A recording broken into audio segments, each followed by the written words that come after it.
Muy buenos días, saludamos a toda la comunidad universitaria, también a la comunidad CUSEA y a todas y todos los que nos siguen a través de la plataforma de Facebook Live. El Centro Universitario de Ciencias Económico-Administrativas de la Universidad de Guadalajara, a través del doctorado en Estudios Económicos, el Centro de Investigación de Teoría Económica, la División de Economía y Sociedad y la Plataforma Economía Jalisco hacia la Recuperación, les da la más cordial bienvenida a esta presentación del libro titulado Economía, Salud y Políticas Públicas. Y para dar inicio formal, me permito saludar a quienes se encuentran con nosotros en esta transmisión en vivo. Como comentaristas, agradecemos la presencia del doctor Luis Antonio Caramés Beites, de la Universidad de Santiago de Compostela, quien es presidente ejecutivo de la Fundación BFI de España. También se encuentra con nosotros la doctora Joana Cecilia Chapa Cantú, de la Universidad Autónoma de Nuevo León, quien es directora del Centro de Investigaciones Económicas de la FE UANL. Saludamos también al doctor Antonio Sánchez Bernal, director de la División de Economía y Sociedad del CUSEA y fundador y coordinador de la Plataforma Economía de Jalisco. Como participantes estará el doctor Antonio Ruiz Porras, quien es coordinador del doctorado en Estudios Económicos de este centro universitario. Y en su presencia de moderadora nos acompaña la doctora Nancy García Vázquez, profesora investigadora del CUSEA, miembro del Comité de Participación Social del Sistema Estatal Anticorrupción del Estado de Jalisco, a quien cedo el uso de la voz. Adelante, doctora. Bueno, pues buenos días a todos y a todos. Vamos a dar inicio a esta presentación del libro y pues qué mejor que en el Día Internacional del Libro justamente hacer una presentación de un libro tan contemporáneo que precisamente se elaboró a propósito de esta pandemia que hemos vivido pues a nivel internacional. Este libro, como ya señalaban, Economía, Salud y Políticas Públicas, coordinado por el doctor Antonio Ruiz Porras. Tenemos pues un panel de lujo y además un panel también internacional, como ya lo señalaron. Está con nosotros el doctor Luis Antonio Caramés, la doctora Joana Chapa y el doctor Antonio Sánchez Bernal. Antes de dar inicio a estos comentarios, a esta plática entre colegas, voy a permitirme leer la semblanza curricular de cada uno de ellos para que los conozcamos. Y voy a empezar con el doctor Luis Antonio Caramés. Él es doctor en Economía por la Universidad de Santiago de Compostela, amplió estudios en la Universidad de Burdeos, becado por el Instituto de Estudios Fiscales del Ministerio de Hacienda, catedrático de Economía Aplicada de la Universidad de Santiago de Compostela. Ha sido también profesor de Economía en la Escuela Naval Militar y ha sido autor de varios libros de su especialidad y de más de un centenar de artículos en revistas científicas, 4 sexenios de investigación en la ANECA, evaluador de la Agencia de Investigación para el Ministerio de Industria, presidente de Comisión de Evaluación en la ACSUG, miembro del Consejo Asesor de Hacienda Pública Española y de la revista Economía y revista de Economía y Empresa, coeditor de Urban Public Economics Review, decano de la Facultad de Ciencias Económicas y Empresariales de la Universidad de Santiago de Compostela y director de su departamento en Economía Aplicada. También ha sido profesor visitante en las universidades de Burdeos, Pau y País de Aldur, en la Business School de Curitiba y en la Pontificia Universidad de San Paulo, entre muchas otras. La doctora Joana Chapa es doctora en Economía con especialidad en Teoría Económica y Aplicaciones, titulada con honores por la Universidad de Barcelona en 2003. Es licenciada en Economía por la Universidad Autónoma de Nuevo León, egresada con mérito académico. Sus principales áreas de interés son los modelos multisectoriales, el crecimiento económico y las finanzas públicas. De 2007 a la fecha cuenta con alrededor de 50 publicaciones. Ha participado en investigaciones financiadas por el Colegio de México, la Secretaría de Hacienda, la Fundación Volkswagen, el Fondo Sectorial y Mujeres CONACYT, entre otros. Obtuvo el segundo lugar del Premio Nacional de Finanzas Públicas en el año 2016, otorgado por la Cámara de Diputados, y el Premio de Investigación de la Universidad Autónoma de Nuevo León en el área de Ciencias Sociales en los años 2004, 2006, 2009, 2010 y 2020. El primer lugar del premio del CIE de la Universidad Autónoma de Nuevo León en 2012, 14 y 16, y ha tenido menciones honoríficas en el Premio Víctor L. Urquidi y en el Premio Rómulo Garza. Es miembro del Sistema Nacional de Investigadores, nivel 2, miembro fundador y activo de asociaciones vinculadas al análisis y sectorial de finanzas públicas. Desde 2003 es profesora de tiempo completo de la Facultad de Economía de la Universidad Autónoma de Nuevo León y directora del Centro de Investigaciones Económicas desde el 2016. Nuestro tercer comentarista, el doctor Antonio Sánchez Bernal, es doctor en Ciencias Sociales con especialidad en Desarrollo Regional por la Universidad de Guadalajara. Es miembro del Sistema Nacional de Investigadores nivel 1. Ha sido presidente de la Academia Jalisciense de Ciencias, presidente de la Red de Investigadores en Gobiernos Locales Mexicanos, IGLOM, jefe del Departamento de Estudios Regionales en el INESER, en esta casa de estudios. También ha sido coordinador del doctorado en Ciencias Económico-Administrativas. Actualmente es el director de la División de Economía y Sociedad, así como coordinador de la plataforma Economía de Jalisco. Realiza investigaciones en finanzas públicas municipales, cambio institucional y desarrollo, y su libro más reciente es La trayectoria de los estudios municipales, 3 décadas de investigación. Pues como se darán cuenta ustedes, tenemos realmente un panel de lujo, un honor estar moderando esta presentación del libro. Este libro ya está descargable en la página del CUSEA, así es que todo el mundo puede tener acceso libre a esta publicación. Y sin más preámbulo, entonces, escuchemos la intervención del doctor Luis Antonio Caramés. Muchas gracias. Es para mí un honor este encuentro con colegas y amigos de México, país por el que tengo el mayor cariño y, repito, agradezco mucho que me hayan convidado para poder comentar un libro que me ha resultado francamente interesante, más en esta coyuntura, y por lo tanto voy a hacer algunos comentarios realmente breves, pero quiero subrayar la oportunidad de la obra y el interés de toda ella, empezando por la propia introducción que hace el doctor Antonio Ruiz Porras. Gracias a él por invitarme a compartir con ustedes algunos de estos comentarios sobre un tema tan relevante y actual como el de este libro, que es de una oportunidad y de una calidad, a mi juicio, indudable. Oportunidad también para mí, porque he percibido otras miradas, otras reflexiones que han enriquecido mi comprensión del problema. Como bien señala Antonio, y en sus palabras, recientemente ha habido un renovado interés por estudiar las relaciones entre la economía, la salud y las políticas públicas a nivel global. La pandemia del COVID-19, la crisis económica de 2020, han provisto, sigo leyendo lo que era escrito, los incentivos para entender estas relaciones con fines de prevención, de contención y mitigación de los problemas económicos y sanitarios. E incluso, y esto ya lo digo yo, lo que ha sido muy interesante para mí, y lo será para quien lea la obra, las reflexiones en torno al papel de los gobiernos subcentrales. Estamos cada día insistiendo en el fracaso de ciertas estrategias puestas en práctica en otros países, ¿no? Por ejemplo, la estrategia brasileña, la estrategia sueca. Bueno, yo creo que eso no va, ¿no? No marcha.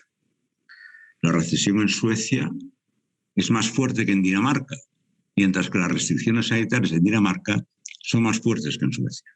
Yo creo que ya tenemos un conjunto de experiencias que nos permite identificar algunos caminos adecuados y otros caminos ciegos que no llevaban más que a una intensificación de las consecuencias negativas de la pandemia. La pandemia, a mi juicio, ha puesto en un dramático primer plano las lagunas de nuestros sistemas de salud y las desigualdades sociales, incluso en economías sólidas. Y se ha planteado una y otra vez el dilema entre economía y salud.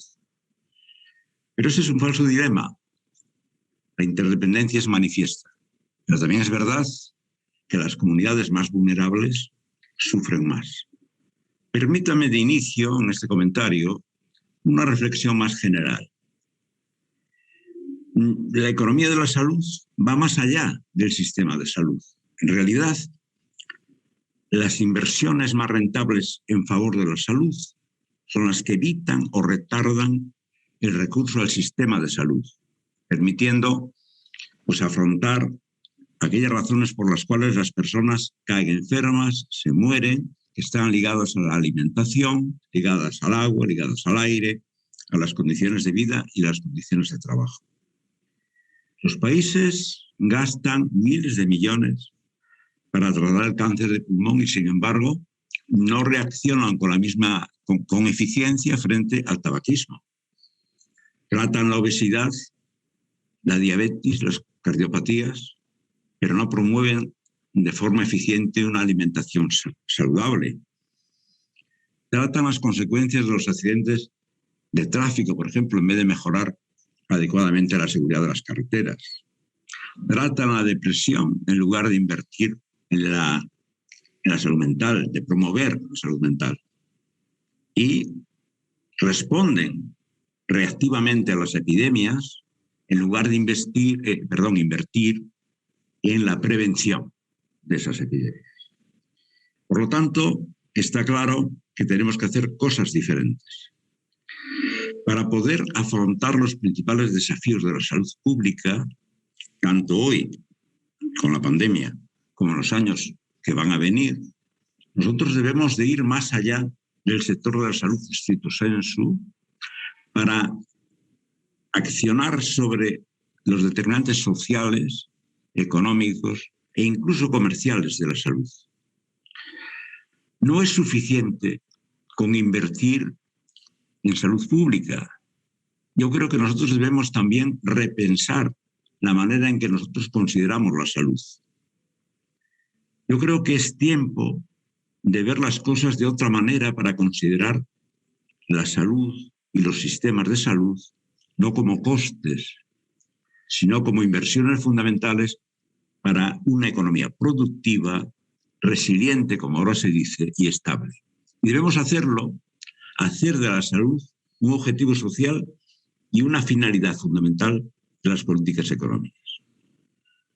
Observando algunas acciones de la Organización Mundial de la Salud, veo que han puesto en marcha un nuevo Consejo sobre la Economía de la Salud para Todos, se llama así, presidido por la profesora Mariana Mazzucato, y tiene como finalidad este nuevo Consejo hacer la luz, poner el foco, clarificar las relaciones entre salud y crecimiento económico durable, inclusivo y enfocado sobre la innovación. He citado a la Organización Mundial de la Salud porque esta es una buena iniciativa. La organización ha recibido muchas críticas durante esta pandemia y buena parte de ellas, a mi juicio, bastante fundadas. La carrera contra el reloj está lanzada. Hemos estado durante mucho tiempo, en 2020, ligando la recuperación económica, que si salíamos en U, si salíamos en V, pero había una variable estratégica fundamental que era la vacuna. La verdad es que en un tiempo récord se han puesto en el mercado vacunas que parecen ser eficaces y eficientes. La pregunta es, ¿la campaña de vacunación será suficientemente eficaz para poder parar o al menos atenuar mucho las sucesivas olas epidemiológicas? Porque solo así nosotros podemos reconciliar salud y crecimiento sin comprometer un objetivo que hoy está suscrito por todas las sociedades adelantadas, que es la transición ecológica. Si nosotros vamos a observar este punto de la vacuna como variable estratégica, nos encontraremos con los problemas de gobernanza. Los que más conozco yo son en el área en la que yo vivo, que es la Unión Europea, pero también en otros países. Porque nosotros sabemos que curar o inmunizar lo más rápidamente posible la población contra el coronavirus es una prioridad absoluta, con la esperanza de poder volver a encontrar la vida social, pero sobre todo relanzar la economía, y nosotros podríamos asistir así a una reconciliación entre salud economía, pasando todo ello por un modelo más ecológico. De hecho, es bien conocido que la Unión Europea, y esto además no solo es bien conocido, sino que es conocido como un paso muy relevante dentro de las acciones que la Unión Europea venía haciendo hasta ahora, porque hay una parte de ayudas en el plan de relanzamiento que son ayudas a fondo perdido, para lo cual la Unión Europea mancomunadamente se ha endeudado, y es un verdadero bazooka sobre demanda y sobre oferta. Esto es muy importante porque lo que no podemos olvidar es que con esta crisis, por un lado, se ha caído el consumo. Muchas actividades empresariales están dependiendo del sector público porque no tienen demanda. Hay un ahorro embalsado importante. Por lo tanto, nos enfrentamos a nuevas políticas económicas que tienen que tener en cuenta todas estas variables que son en cierta medida bastante novedosas para buena parte de la profesión. Y nos hemos encontrado también, yo todo esto lo puedo ir hilvanando, que no lo voy a hacer aquí, a través de las distintas contribuciones en el libro que presentamos. El Estado protector es el inesperado ganador de la pandemia, a mi juicio. Ha aumentado en la sociedad la demanda de un Estado eficaz y ha puesto en valor sus prestaciones universales. Es un cambio en su favor tras 40 años, con sus vaivenes, de reducción del rol del Estado. Si nos acercamos a Europa, y ese es mi papel aquí, verlo desde el punto de vista europeo, Europa se dio cuenta de su fragilidad cuando vio expandirse el virus mientras esperaba los aviones chinos cargados de material sanitario. Hubo retrasos, hubo reventas de material al mejor postor, retenciones en alguna escala. Todavía recuerdo que se temió con una parada tortuosa de los aviones en Turquía por cientos de respiradores con destino a Europa, a España, entre ellos, cuando el mercadeo y los precios inflados tocaron el orgullo de países como Francia, en donde Macron hablaba abiertamente de relocalizar industrias estratégicas. Por lo tanto, los problemas de abastecimiento sanitario están también en el epicentro de la distribución de las vacunas y han golpeado a otros sectores más recientemente.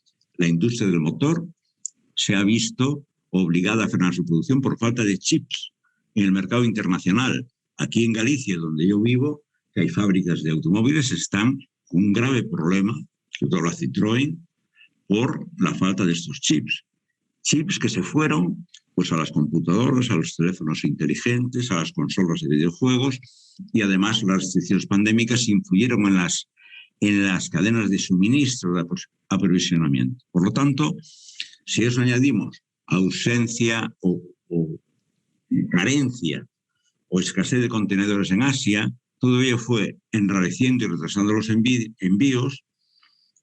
No vamos a entrar ahora aquí si es culpa de las navieras, etcétera, pero todo eso llevó a tensiones muy fuertes dentro del sector industrial que acabaron por, unido a la baja demanda, a la también de la demanda, por ejemplo, de automóviles, a situar a mucha gente en el desempleo. Y yo creo que también hay un punto en el cual debíamos de reflexionar un poco más, que es la perspectiva de las familias respecto a la relocalización de su asentamiento urbano. Es decir, está empezando a notarse, y se ve por los precios, un cambio en la preferencia por lo periurbano o directamente por lo rural, allí donde hay servicios públicos. Por lo tanto, estamos asistiendo también a la necesaria reflexión sobre el mundo de las ciudades, la posible revitalización de las ciudades medias. En definitiva, si quiera o no, hay como movimientos profundos en la sociedad que van a tener repercusión sobre la propia economía y en la forma de gestionar el destino de los fondos públicos que se hacen a la salud. Concluyendo, el libro me ha enriquecido mucho, toca un conjunto de temas que son sensibles y muy actuales, y yo creo que la profesión debe de hacer un alto en el camino y tratar de contribuir también a arrojar luz sobre las políticas asignativas y las políticas compensatorias del sector público, también en los países fuertemente descentralizados, qué es lo que le incumbe a cada nivel de gobierno al respecto de estos problemas.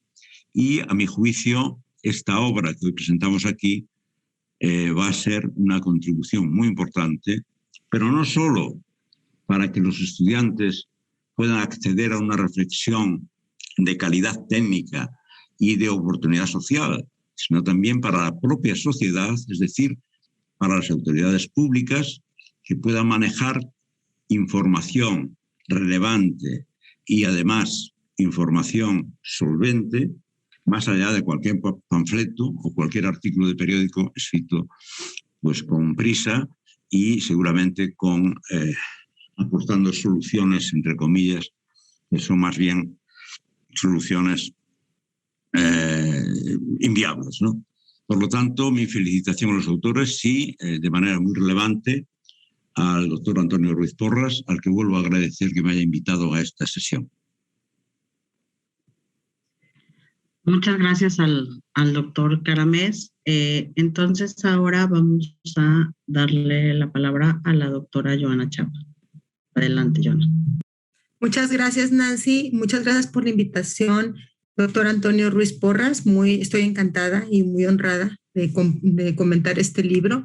Me voy a permitir comentarles mis principales reflexiones cuando lo leí y después me voy a compartir algunos de los mensajes principales que dejó cada uno de los autores, a quienes felicito mucho.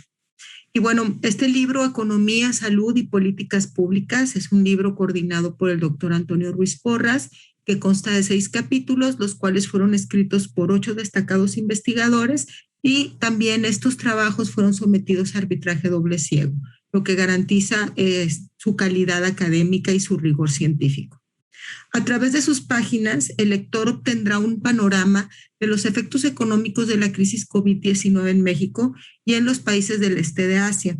También un análisis de las políticas implementadas para mitigar el contagio del COVID-19 y de políticas de apoyo a las empresas. Después de leer del libro, se concluye que la pandemia COVID-19 tuvo efectos catastróficos en México y en el mundo, que nos tardaremos en regresar a los niveles previos a la pandemia, quizás hasta después del 2024, y que los efectos pueden persistir más allá del corto plazo. Asimismo, se comprende el por qué nuestro país ha sido menos exitoso que otros países en cuanto al combate a la pandemia, lo cual, destacan los autores, se debe a la falta de políticas asertivas y coordinadas de los diferentes niveles de gobierno, la escasez de pruebas aplicadas y el bajo uso de tecnología para el seguimiento de los casos. Además, cabe destacar que también hay algunas características de la economía mexicana que hacen que la pandemia tenga efectos más persistentes, como es el alto grado de informalidad y su relación cercana con la pobreza. A continuación, me voy a permitir hacer algunos comentarios de cada uno de los capítulos. En el capítulo número 1, La economía mexicana en tiempos de COVID, escrito por Antonio Ruiz Porras y Javier Emanuel Anguiano Pita, se abordan los efectos económicos de la pandemia, se presentan pronósticos y se discuten riesgos que se enfrentan para superar la crisis. También destacan la posibilidad de un sexenio que pueda ser para México de crecimiento cero, por lo que ellos observan que podremos regresar a los niveles de antes de la crisis hasta el 2024. También plantean que la crisis sanitaria y económica tendrá efectos que trascenderán y que pueden generar cuestiones de retrocesos en desigualdad e incrementos en pobreza. En el capítulo 2, explorando las dimensiones de la relación entre economía y movilidad del COVID-19, escrito por el doctor Moisés Alejandro Alarcón Osuna, se determinan las distintas dimensiones y la forma en la que se relacionan indicadores económicos y la movilidad generada con el COVID-19. Para ello se aplica un análisis de correlaciones canónicas. Entre los principales resultados que podemos comentar es que encuentran que los indicadores económicos que están relacionados con la movilidad son las empresas de empleos esenciales, el PIB per cápita, la complejidad económica y la informalidad. Así también en el capítulo 3, que es titulado El Este de Asia y el COVID-19, impacto, mitigación, respuestas de política fiscal y reapertura de la economía, que fue escrito por Clemente Hernández Rodríguez, se estudia el impacto del COVID-19 en el territorio del Oriente Asiático. Así también se analizan las medidas de mitigación, las respuestas de política fiscal y el proceso de reapertura de estas economías. Se concluye que la región más exitosa del Oriente Asiático fue Taiwán, y esto se debe a que hizo inmediatamente o aplicó estrategias para tratar de mitigar los efectos de la pandemia de manera temprana. ¿Qué fue lo que hizo? Activó su centro de operaciones de emergencia desde el 2 de enero. Esto le permitió hacer un control eficaz. Además, realizó medidas de mitigación, utilizaron la tecnología para darle seguimiento a los casos que estuvieran activos y aumentaron las pruebas para poder dar seguimiento a las personas contagiadas. En el capítulo 4, COVID-19 como detonante de la desaceleración económica en México, escrito por Daniel González Olivares y Guillermo Sierra Juárez, se hace un análisis econométrico muy interesante en donde se utilizan las redes sociales para medir el efecto contagio de la pandemia sobre la economía vía el índice de precios y cotizaciones de la Bolsa Mexicana de Valores, el tipo de cambio peso-dólar y el precio del petróleo de la mezcla mexicana. Para esto utilizan modelos autorregresivos de heterocedasticidad condicional y sus respectivas funciones de impulso-respuesta de volatilidades. Ellos encuentran que estos factores definitivamente pueden ser relacionados con los tweets y está bien interesante porque destacan un punto o un resultado, que es que el peso mexicano es muy sensible a las noticias de la crisis COVID-19. De hecho, un choque aleatorio en las noticias esparcidas por la red social Twitter terminan depreciando considerablemente el peso mexicano. En el capítulo 5, que fue elaborado por Cristina Isabel Ibarra Armenta, se lleva a cabo un análisis del débil rol o del débil papel que tuvieron los gobiernos subnacionales para enfrentar las crisis económicas generadas por el COVID-19 en México. Hace una comparativa del papel de los gobiernos subnacionales mexicanos con la OCDE y con América Latina. Y pues desafortunadamente señala la autora pues de que tuvieron un bajo desempeño, que los gobiernos subnacionales de México presentan una alta dependencia completamente de la federación y que aparte no nada más es que no tengan recursos económicos, sino que detecta una carencia de iniciativa. Apunta el alto riesgo de que la población, una alta cantidad de población o un porcentaje importante de la población caiga debajo de la línea de la pobreza debido a estos problemas, a esta falta de apoyos y que se genere mayor desigualdad. El último capítulo del libro es muy interesante, fue elaborado por Luis Raúl Rodríguez Reyes y es sobre un modelo que se llama Dinner Bonds Model, que es como una propuesta de aplicación de política de apoyo para las pequeñas y medianas empresas que se vieron muy afectadas con el tema de la pandemia, mejor dicho, que se vieron muy afectadas por las políticas que se aplicaron para contener el contagio, que fue pues obviamente el cerrar actividades económicas. El ejemplo que establece el autor es lo que se ha hecho en algunos restaurantes en Estados Unidos, en donde lo que se hace es emitir bonos que intercambian lo que es efectivo actual por proveer el servicio o el bien en el futuro. se me hizo muy interesante la propuesta del autor.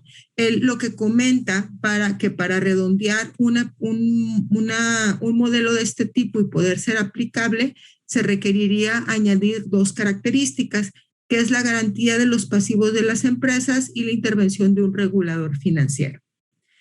Y bueno, en resumen, recomiendo ampliamente la lectura del libro. Es oportuno, es pertinente. Con él te queda bien claro qué es lo que pasó, qué generó económicamente, el impacto económico que generó la crisis COVID-19.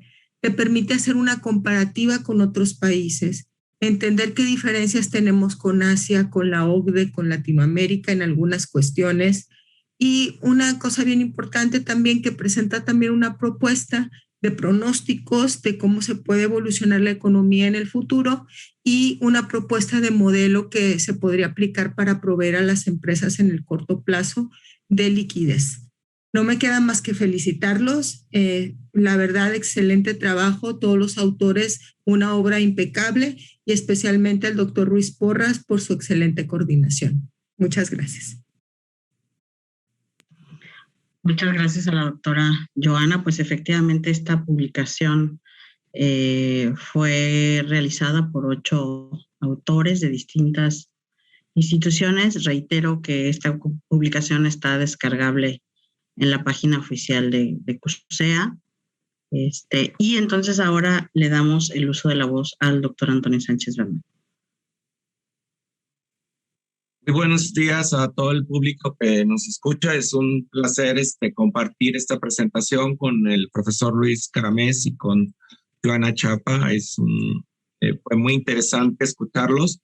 Yo les voy a dar una lectura local del libro y voy a platicar la experiencia que hemos tenido un grupo de investigadores de la Universidad de Guadalajara del área de Economía, Políticas Públicas, que de repente, hace más de un año, enfrentamos una demanda de conocimientos a una exigencia que, digamos, en mi vida profesional había tenido. De repente la economía se volvió un elemento fundamental para la toma de decisiones y semana a semana había demandas por parte del sector público, por parte del sector privado, por parte de la misma institución para que los especialistas en economía, en políticas públicas y salud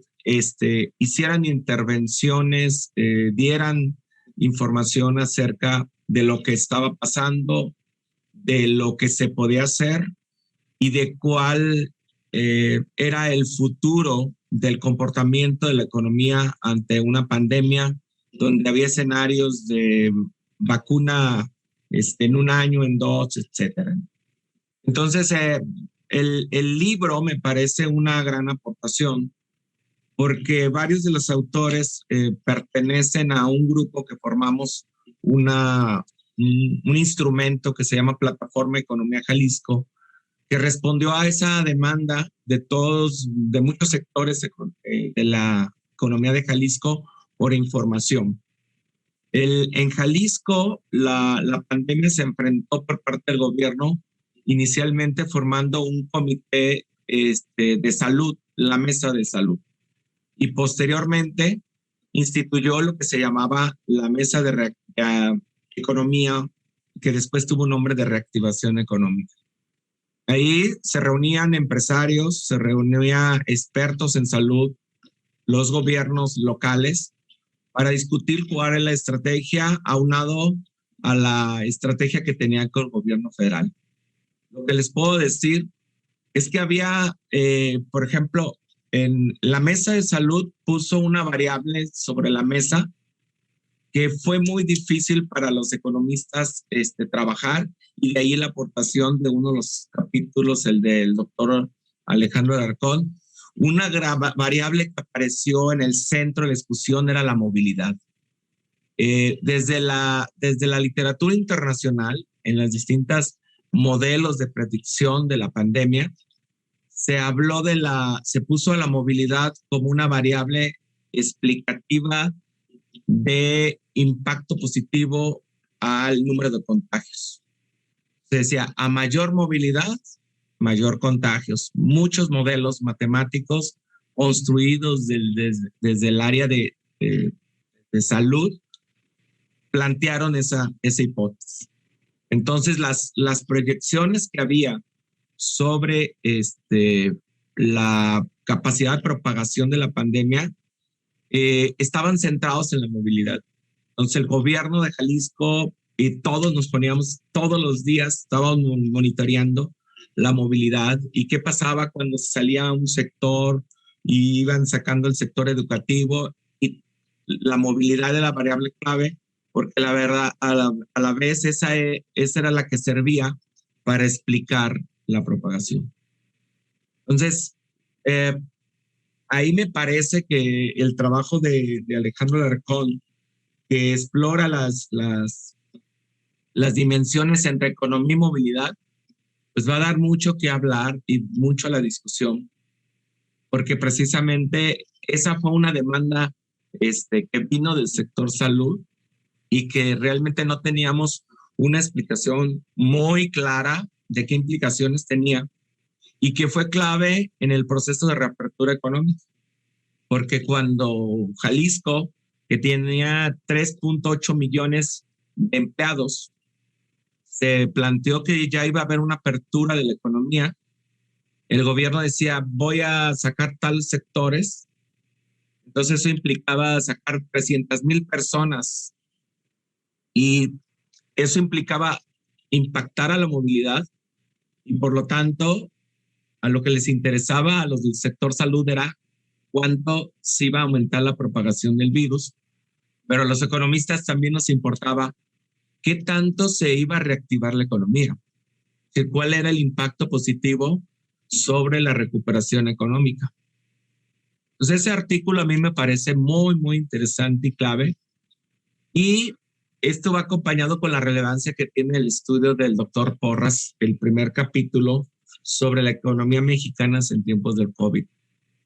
Jalisco, una economía importante en México, la cuarta economía, donde los jaliscienses nos sentimos muy orgullosos de nuestra economía. Nos sentábamos en la mesa de reactivación económica y no había datos que predijeran qué iba a pasar con la economía de Jalisco. Teníamos proyecciones internacionales de qué iba a pasar con el PIB de Jalisco, de México, pero no sabíamos qué iba a pasar con el PIB de nuestra entidad federativa. Por lo tanto, no podíamos saber qué iba a pasar con las transferencias, que en uno de los capítulos del libro lo toca la autora Cristina Isabel Ibarra, porque dependiendo del crecimiento del PIB nacional y del PIB local, pues eso tiene un impacto sobre las transferencias que el gobierno federal otorga a las entidades federativas. Y para poder estimar los presupuestos de los siguientes años en un ambiente de pandemia o de salida de una pandemia, pues no es lo mismo crecer aceleradamente el 21 o el 22 o no crecer nada, etcétera, etcétera, porque de ahí depende la estimación de las transferencias y por lo tanto de los ingresos que los gobiernos subnacionales van a tener para atender la recuperación económica, dado que el gobierno federal no desarrolló una política fiscal anticíclica como en otros países, como lo muestra el profesor Clemente Hernández en el capítulo sobre el este asiático. Y bueno, eso fue bien interesante ese capítulo, porque en Jalisco lo que se hizo el grupo de especialistas es seguir qué estaba pasando en los países donde se veía que había un buen manejo de la pandemia. Por ejemplo, entre nosotros había claridad de que Corea del Sur estaba haciendo un excelente trabajo, ¿no? Tenía un control usando tecnología como los celulares, QR, había un control de la movilidad de los ciudadanos, había un control sobre si había un contagio, cómo cuál era la dispersión de ese contagio, y el Estado podía intervenir, ¿no? Entonces, fue muy interesante y una gran aportación, porque varios profesores de economía, liderados por el doctor Ruiz Porras, han estado monitoreando lo que ocurre en diversas partes del mundo, y hemos podido llevar a las discusiones de toma de decisiones elementos, ¿sí? Y tratar de emular algunos elementos de lo que se está haciendo en otros países, digamos, tropicalizar algunos de los temas. Entonces, a mí me parece que, por ejemplo, esos dos artículos son muy importantes. Las aportaciones del doctor Porras diciendo, bueno, Jalisco va a crecer por arriba del 8% en los próximos, va a decrecer menos que a nivel nacional, y la proyección de crecimiento de Jalisco es tal, pues son datos muy ricos para la toma de decisiones, como lo comentó el profesor Luis Camarnes, porque toda esa información no se tenía, y ahora es una información que el propio analistas han ido ajustando con sus modelos, pero no es lo mismo no tener ninguna visualización que tener un dato y poder construir escenarios, porque la política pública necesita escenarios para poder actuar. Entonces, todas estas proyecciones son muy importantes. De ahí también que le veo mucha utilidad al trabajo de Daniel González y Guillermo Sierra, porque también por primera vez en la economía tratábamos de encontrar señales, ya lo mencioné, por ejemplo, en datos de movilidad, que hay toda una discusión sobre cómo se construyen los datos, etcétera, lo que dicen los datos, pero también sobre los tweets, ¿no? Ahí hay dos propuestas analíticas, metodológicas. El doctor Daniel González y Guillermo Sierra lo mencionan, pues cómo con los tweets, a través de modelos de series autorregresivas, pueden estimar lo que puede pasar con el desempeño de la economía. Cuando nosotros tenemos una información muy insuficiente por parte de INEGI sobre lo que ocurre en las entidades federativas. Entonces, estas variables, por ejemplo, de redes sociales, del número de tweets que tratan un tema, pues nos pueden anticipar, como son modelos que ven los impactos por rezagos, pueden predecir en cuánto tiempo puede haber un efecto visualizando los tweets sobre algunas variables económicas del desempeño. Entonces, me parece que el libro es una aportación en términos de instrumental metodológico, de nuevas variables que nos explican algunos indicadores económicos relevantes para tomar decisiones. Y bueno, hay dos capítulos. Hay un capítulo el capítulo sobre los bonos me gustó mucho, porque aquí incluso se habló cuando el gobierno federal no tuvo una política fiscal fuerte para la recuperación económica, pues el gobierno estatal lo que hizo fue endeudarse, generar una deuda de 6,200 millones de pesos para cubrir parte de los excesos de gasto en salud, y por otro lado para echar a andar una estrategia de recuperación económica local modesta, pero al fin y al cabo era una estrategia. Entonces por ahí hubo la propuesta, visualizando este tipo de estrategias. Algún investigador, recuerdo, que propuso que el gobierno estatal sacara bonos para los ciudadanos. Entonces, que en vez de esos 6,200 millones no se endeudara con la banca comercial, sino que se endeudara con los mismos ciudadanos, ¿no? Y por eso me gusta mucho este trabajo de Luis Raúl, el capítulo 6, porque sí escuchamos y vimos en algunos países cómo, y también lo vimos aquí en Jalisco, cómo algunos consumidores le compraron bonos a su restaurante favorito o al al peluquero de la esquina, etcétera. Y que eso hizo que diera liquidez, flujo a pequeñas empresas y que las mantuvo con vida a varios. Incluso nosotros tuvimos una demanda muy fuerte por parte de qué estrategias realizar de los gimnasios, ¿no? Los gimnasios fueron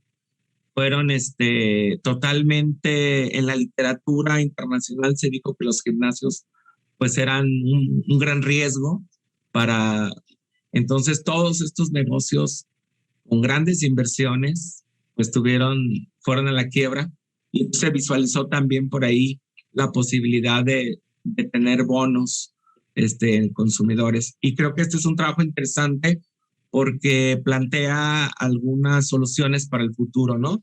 Donde ya expande el modelo a más largo plazo y permite la entrada de intermediarios financieros y también ya de los gobiernos subnacionales para, digamos, hacer más sólido el modelo de intercambio, ¿no? de esos bonos. Entonces, me parece a mí que el libro hace, en términos de las demandas que tuvo en Jalisco por parte de los economistas, de los expertos en políticas públicas, hace un muy buen análisis, hace muchas aportaciones, y por otro lado, también plantea una discusión hacia el futuro.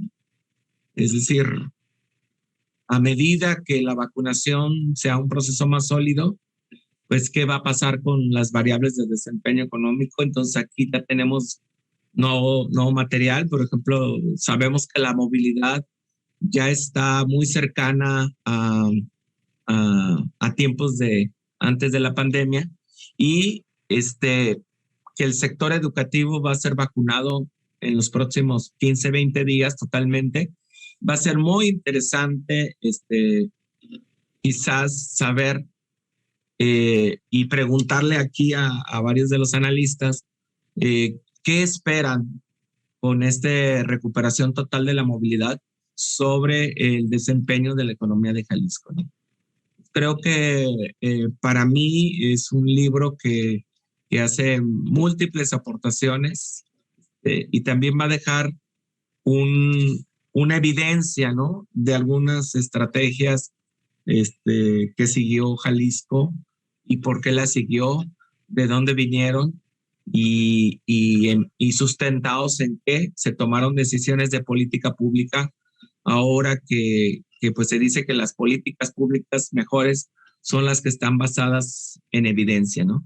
Pues creo que en ese sentido el libro es una invitación a seguir este tipo de análisis para tomar mejores decisiones y salir lo más rápido que se pueda de esta crisis económica que, bueno, seguramente el profesor Caramés quizás no sepa, pero en México hay un proceso electoral y nosotros creemos que el proceso electoral está escondiendo la crisis económica, ¿no? Pero creemos que después del proceso electoral vamos a entrar de lleno a una discusión sobre la recuperación económica y cuál es la estrategia para salir de esta caída tan fuerte que tuvimos de la economía. Pues felicito mucho al doctor Porras y a todos los autores por sus excelentes trabajos, e invito a todos los que nos ven y a los que verán en el futuro esta presentación, pues a que descarguen el libro, está totalmente gratuito, y que lean como los libros de Cortázar, ¿verdad? Se puede leer uno, capítulo o dos de interés, o todo, o en distinto orden, pero resulta muy, muy interesante. Pues muchísimas gracias por la invitación y felicitación de nuevo al doctor Porras. Gracias. Muchas gracias por sus comentarios, doctor Antonio Sánchez Bernal. Pues sí, este libro salió casi al mismo tiempo que las vacunas, ¿no? De alguna manera es una especie de vacuna contra la ignorancia o frente a la ignorancia de muchas cosas que ha afectado la pandemia, ¿no? Entonces, bueno, Ahora, por último, le damos la palabra al coordinador de esta publicación, al doctor Antonio Ruiz Porras. Muchas gracias. Pues realmente estoy muy contento de estar aquí. Les agradezco sinceramente a Luis Caramés, a Joana Chapa, al doctor Antonio Sánchez Bernal por sus amables comentarios. La verdad me da mucho gusto porque pues realmente son economistas que estimo y admiro realmente. Entonces me dio mucho gusto cuando me dijeron que sí aceptaban, y además de que hayan hecho estos comentarios que creo que son muy pertinentes y pues muy amables, particularmente con la realización de este libro. Yo creo nada más, comentando pues un poquito sobre la historia del libro. Efectivamente, este libro fue para muchos de nosotros, incluso quien esto menciona, un reto por varias razones. Una, porque muchos de nosotros realmente cuando hablamos de estudios económicos, generalmente no hablamos en términos de estudios de la salud. Y el papel de la salud es fundamental porque, a final de cuentas, si lo pensamos en términos de teoría económica, pues es una forma de capital humano. Entonces, en ese contexto, la salud pues es uno de los determinantes del crecimiento y desarrollo económico, que curiosamente, por alguna extraña razón, los economistas no solemos verlo normalmente dentro de nuestros libros de texto, dentro de los cursos que impartimos a los estudiantes. Entonces, pues en ese sentido, cuando nos llega esta solicitud de información, nos llegan estos requerimientos que fueron tanto por el lado académico como por el lado personal o profesional, pues de repente descubrimos que teníamos que aprender muchas cosas, ¿no? Entonces, pues el año pasado nos enfrentamos al hecho de que teníamos que aprender, aparte de manejar Zoom, aparte de dar clases en línea, además de que teníamos que aprender a elaborar material didáctico, también de repente teníamos que aprender algo de teoría económica, ¿no? Sobre la relación entre economía y salud. Yo creo que en ese sentido, este libro por eso resultó ser un reto bastante interesante, porque fue realizado durante un periodo de aprendizaje intensivo para todos. Fue realizado durante un periodo donde había muchas incertidumbres. De hecho, cuando surge la idea del libro, casualmente fue platicando con un historiador económico, ¿no? Quien me decía, platicando un día sobre la crisis, él me dijo que él sentía que la crisis estaba muy vinculada, o la mejor manera de entenderla era analizando la crisis de la fiebre aftosa de los años 30 en México. Y yo dije, ¿qué tiene que ver la fiebre aftosa? Me dicen, lo que pasa es que la fiebre aftosa en su momento determinó las relaciones económicas entre México y Estados Unidos, la relación de exportación y la balanza de pago del país. Yo dije, oye, yo jamás había escuchado sobre ese periodo histórico, ¿no? Entonces, de repente empecé a darme cuenta de que quizá ahí había un libro interesante en potencia, y fue cuando se lanzó la propuesta de hacer este libro. Estamos hablando de junio del año pasado, o sea, en plena situación de crisis. Afortunadamente, los autores lanzamos una convocatoria donde de repente nos llegaron temáticas bastante sorprendentes para mi gusto, porque en su momento pues vi que empezaron a llegar metodologías que no eran de uso común entre los economistas, como el análisis de correlaciones canónicas, por ejemplo, que es un análisis donde es distinto al análisis econométrico tradicional, porque en el análisis econométrico se supone que hay muchas X y una Y, ¿no? O sea, hay muchas causas y un efecto. Sin embargo, lo que me llamó la atención de la técnica de análisis de correlaciones canónicas era que había muchas causas, pero también muchos efectos. Y debo reconocerlo que para mí estas técnicas fueron sorprendentes, porque a pesar de que yo soy, se supone, especialista en econometría y en economía aplicada, nunca había escuchado hablar de estas técnicas donde se vincularan este tipo de grupos de relaciones. Cuando empecé a ver que nos llegó la información del doctor Daniel Olivares y Guillermo Sierra sobre el papel de los tweets y el uso de modelos generalizados de autorregresivos con heterogeneidad condicional, yo también me sorprendí porque tradicionalmente estos modelos se usan en el área financiera. Nunca se me había ocurrido que se podían utilizar para el análisis de información de tweets, ¿no? Y eventualmente ver su impacto. Entonces, de repente, cuando llegó el modelo de Diner Bonds, ¿sí? De Luis Raúl, y de repente empecé a darme cuenta de que se estaban proponiendo modelos de liquidez, ¿sí? De repente empecé a encontrar con que algo bonito, una experiencia bonita de este libro fue descubrir que había metodologías nuevas, metodologías no solo nuevas, innovadoras, sino que también estaban tratando de responder ante ciertas contingencias. Y esto fue algo de lo más académicamente satisfactorio, ver que había cierto interés, había cierta voluntad para hacer ciertos trabajos innovadores y al mismo tiempo relevantes en el contexto en el que se estaba desarrollando. Recuerden, esta convocatoria se llama en junio y para octubre ya teníamos armado el libro, ¿no? Cosa que para los estándares de la universidad realmente es muy, muy rápido. Y además de que salió de una manera muy rápida, yo creo que en su momento también, afortunadamente, ese trabajo se pudo ligar con lo que es la plataforma Economía de Jalisco, lo cual yo creo que fue también fundamental para su éxito de este trabajo, porque la plataforma Economía de Jalisco, que es un proyecto liderado por el doctor Antonio Sánchez Bernal, pues dio un espacio para que eventualmente se pudieran hacer estos estudios, particularmente con un grupo de investigadores, que de hecho varios de ellos forman parte de los autores de este libro, pues pudimos hacer a través del módulo de política comparada, pudimos darnos una idea de lo relevante que podía ser este libro, de la pertinencia del mismo,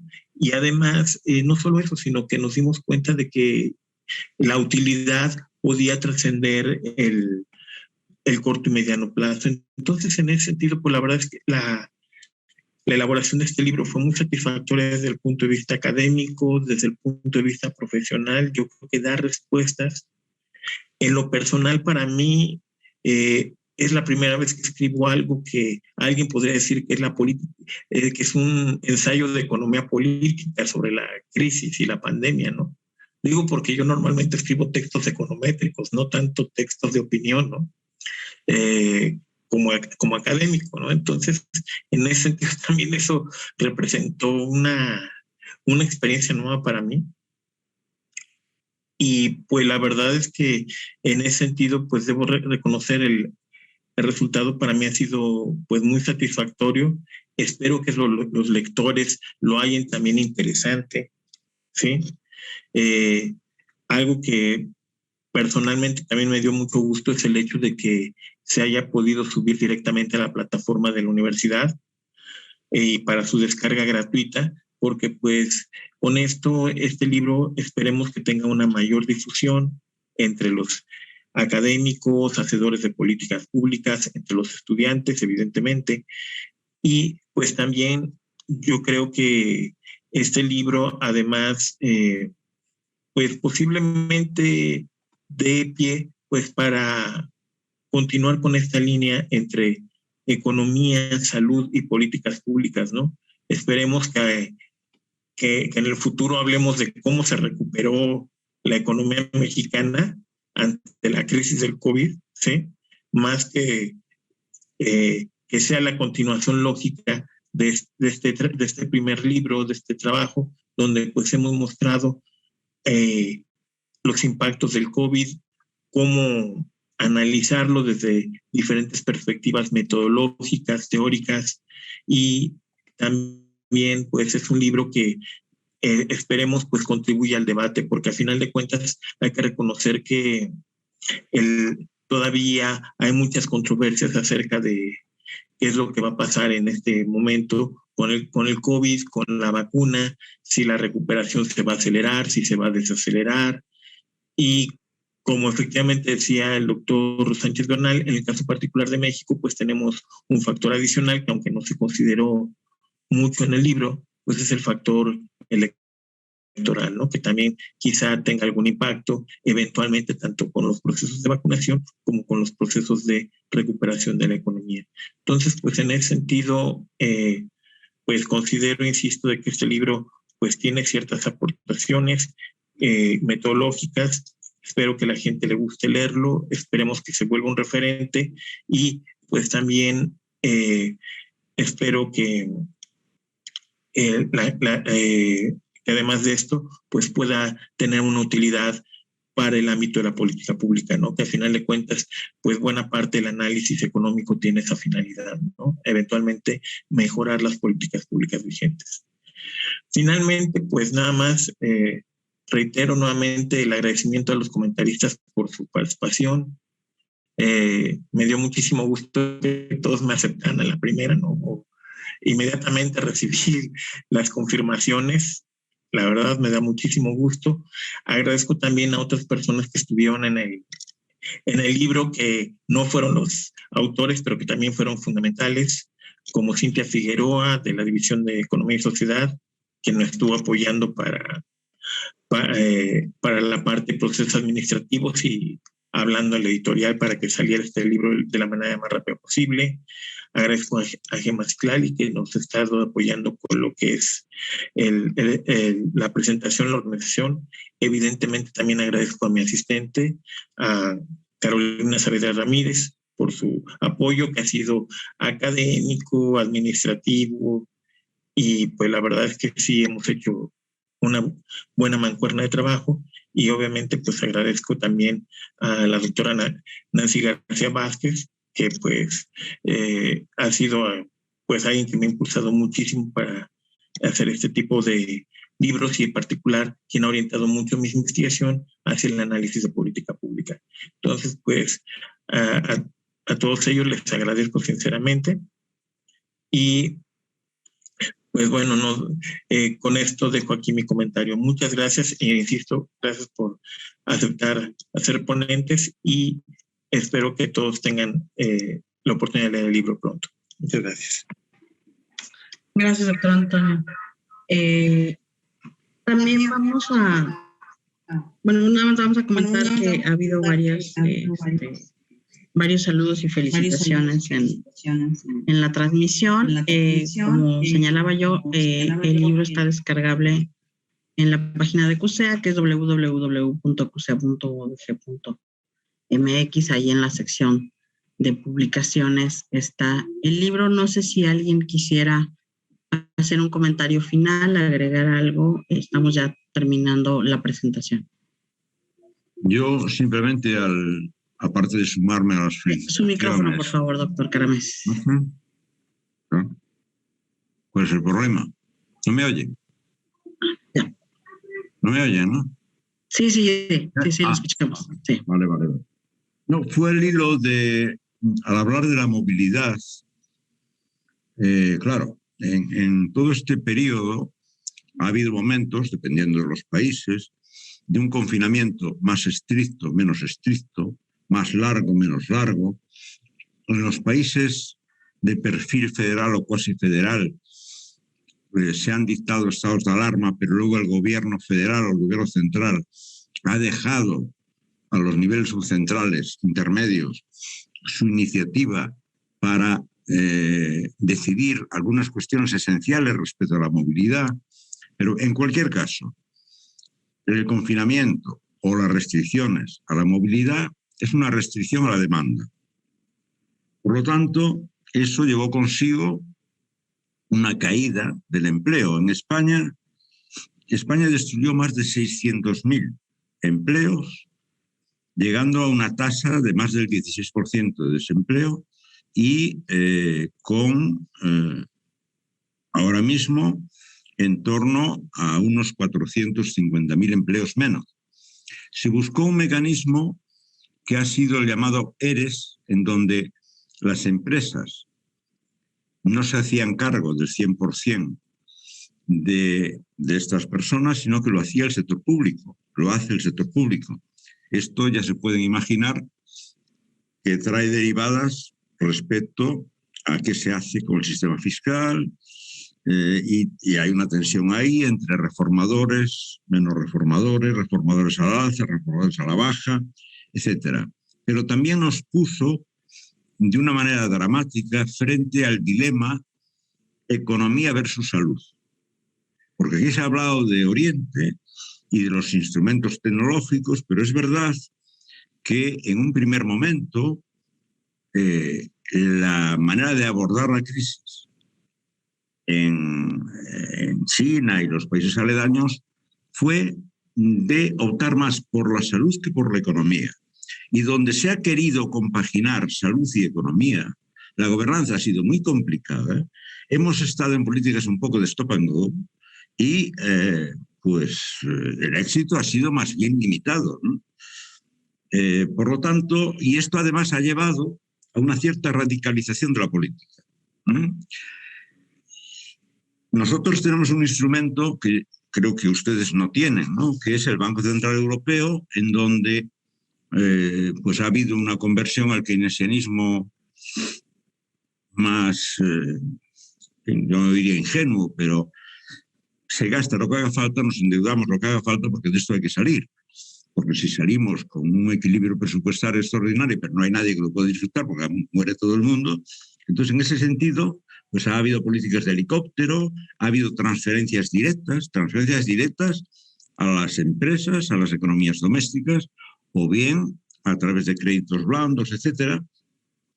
Y esto ha permitido contener la revuelta fiscal, la revuelta social, porque resulta que hay muchísima gente que tiene ingresos cero, y esto nos ha situado en un horizonte de revuelta social peligrosa.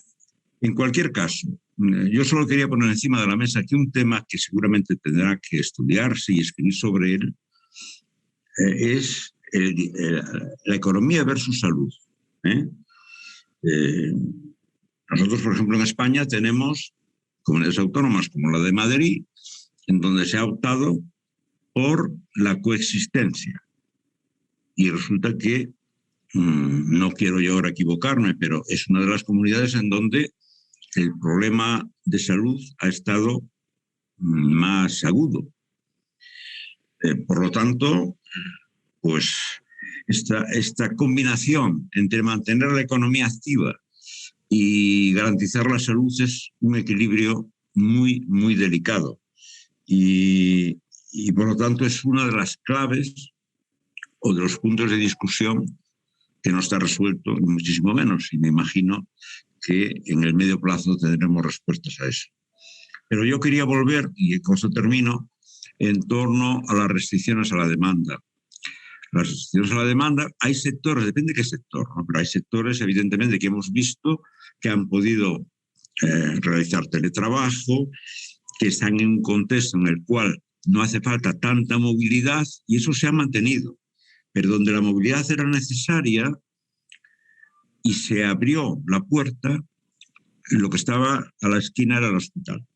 Eso es un hecho objetivo. Y luego tenemos que estar contentos de que la Unión Europea, tan criticada, pues ha tenido una respuesta en más de 1 billón de euros, que a España le van a tocar pues casi 200.000 millones, que habrá que orientar bien, pero que sin duda va a ser un bálsamo y un cebar la bomba para poder otra vez iniciar un ciclo de crecimiento por el que estamos esperando y para el que la variable clave era la vacunación. Si la vacunación sigue a este ritmo, yo creo que vamos a poder enlazar con lo que decíamos, el año 2021, yo me conformo con llegar en el 23 hasta en una situación bastante aseada, ¿no? Bueno, con esto ya me callo, que he hablado mucho, pero movilidad, restricción a la demanda, economía versus salud. Muchas gracias por sus comentarios, totalmente de acuerdo.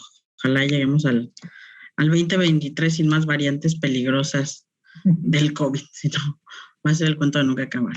No sé si alguien más quisiera hacer un último comentario.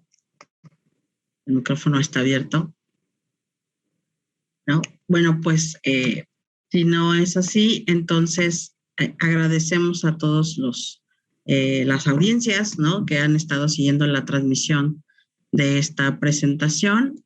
Agradecemos mucho los asertivos comentarios de nuestros panelistas, y entonces así terminamos esta presentación del libro Economía, Salud y Políticas Públicas. Muchas gracias y buenos días.